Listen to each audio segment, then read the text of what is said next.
هانز فليك كان يعلم أن عامل السن قد لا يقف في صفه، فاختار الرجل الستيني أن يعتني بنفسه ريثما يأتيه نبأ الهدف الأول، والذي لم يتأخر سوى 6 دقائق فقط.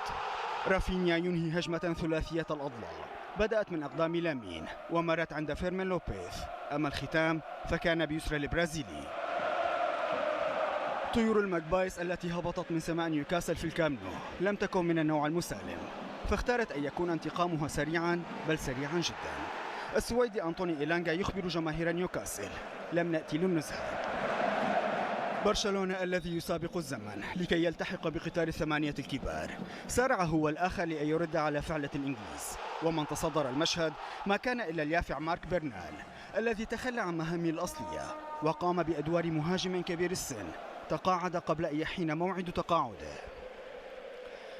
الشوط الأول وصل إلى خط المنتصف دون أن يكتفي بما قدمه، ليعود الضيف مرة أخرى ويطلب ود شباك جوان كارسيا بعدما استفاد من هفوة غير اعتيادية للامين جمال أنهاها إيلانغا بطريقة آلمت جمال نفسه.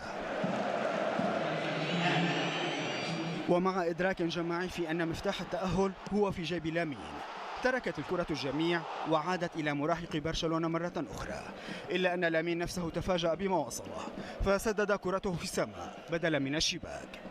هل انتهى محتوى الشوط الأول؟ لا، ليس بعد، فآخر ثواني حملت حادثة احتاجت إلى مصادقة تقنية الفيديو المساعد كي يحتسبها الحكم ركلة جزاء لبرشلونة.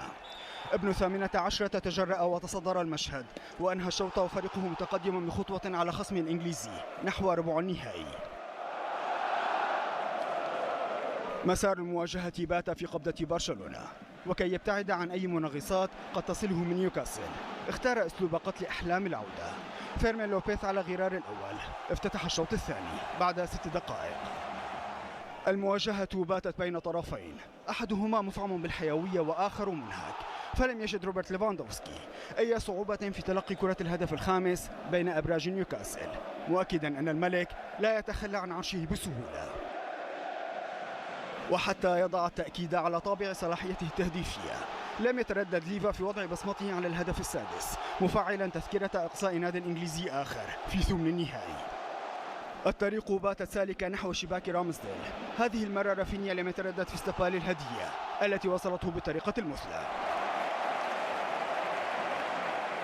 برشلونة أكمل تفوقه على نيوكاسل في دوري الأبطال وحقق الانتصار الخامس في 7 مواجهات.